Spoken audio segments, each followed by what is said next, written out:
আসসালামু আলাইকুম। প্রিয় দর্শক, নিশ্চয়ই খেয়াল করেছেন যে আমি আমার কোনো ধরনের কনটেন্ট, কোনো ধরনের ভিডিও আপনাদের কাছে যে পুরোটা দেখার অনুরোধ করি না, অথবা কখনো সাবস্ক্রাইব করার কথা বলি না। বলার প্রশ্নই ওঠে না, এগুলো আপনাদের নিজস্ব বিষয়, একান্ত নিজস্ব বিষয়।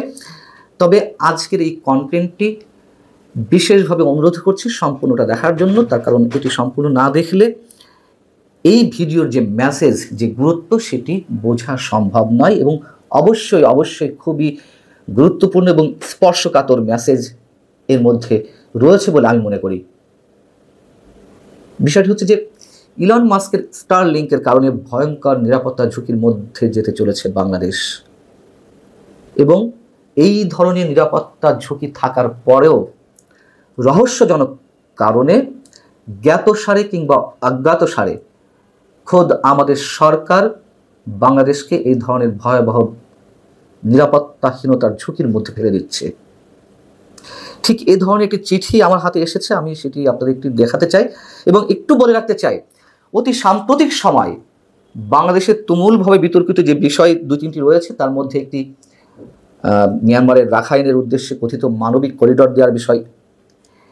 এটি তার সঙ্গেও ওতপ্রোতভাবে সম্পৃক্ত বলে আমার কাছে মনে হচ্ছে।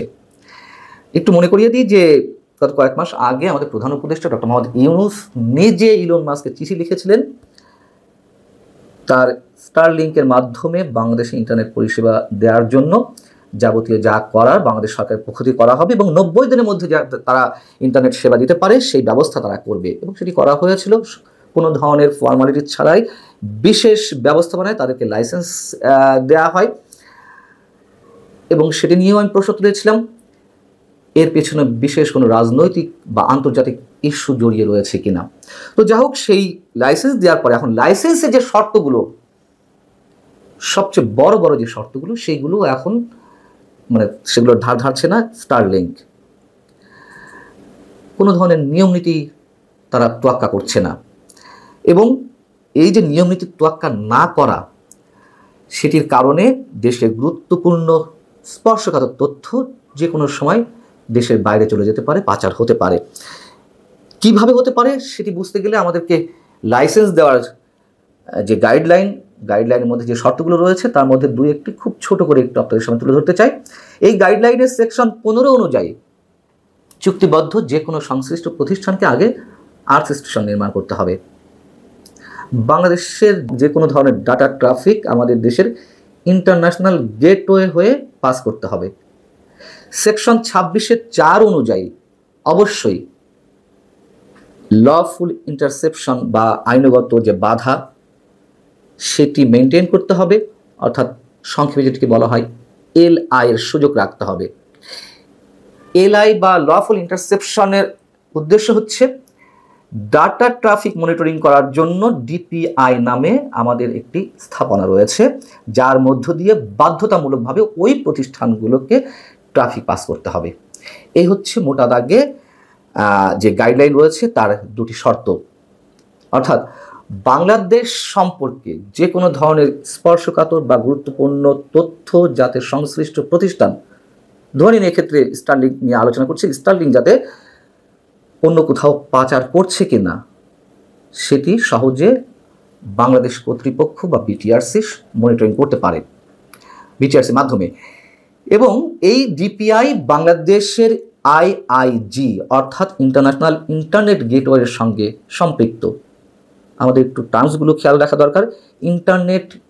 ইন্টারন্যাশনাল ইন্টারনেট গেটওয়ের সঙ্গে সম্পৃক্ত DPI, কিন্তু ইলন মাস্কের স্টারলিংক BTRCর সঙ্গে দেন দরবার করছে যে না, তারা ইন্টারন্যাশনাল ইন্টারনেট গেটওয়ের মাধ্যমে ডাটা পাস করবে না। তারা কি করতে চায়? তারা IPLC অর্থাৎ ইন্টারন্যাশনাল প্রাইভেট লিজ সার্কিটের মাধ্যমে সিঙ্গাপুর এবং ওমানে ডাটা ট্রান্সফার করবে।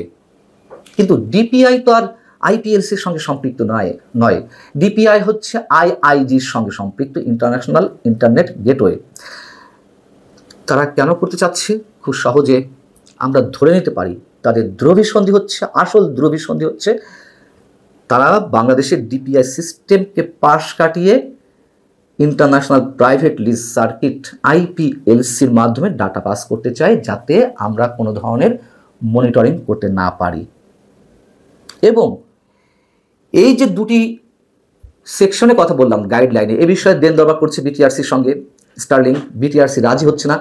তারা কি করলো, রহস্যজনক কারণে খুবই জরুরি ভিত্তিতে, তাদের ভাষায় খুব জরুরি ভিত্তিতে তারা তাদের কার্যক্রম শুরু করতে চায়। এই জন্য বিটিআরসিকে পাশ কাটিয়ে আমাদের প্রধান উপদেষ্টার বিশেষ সহকারী, তথ্য ও যোগাযোগ প্রযুক্তি বিষয়ক মন্ত্রণালয়ের বিশেষ সহকারী ফয়েজ আহমেদ তোয়েবের কাছে একটি চিঠি যায় তারা আনুষ্ঠানিকভাবে, আনুষ্ঠানিক অনানুষ্ঠানিক যাই হোক, এটি তার কাছে পার্সোনালি দেওয়া হয়।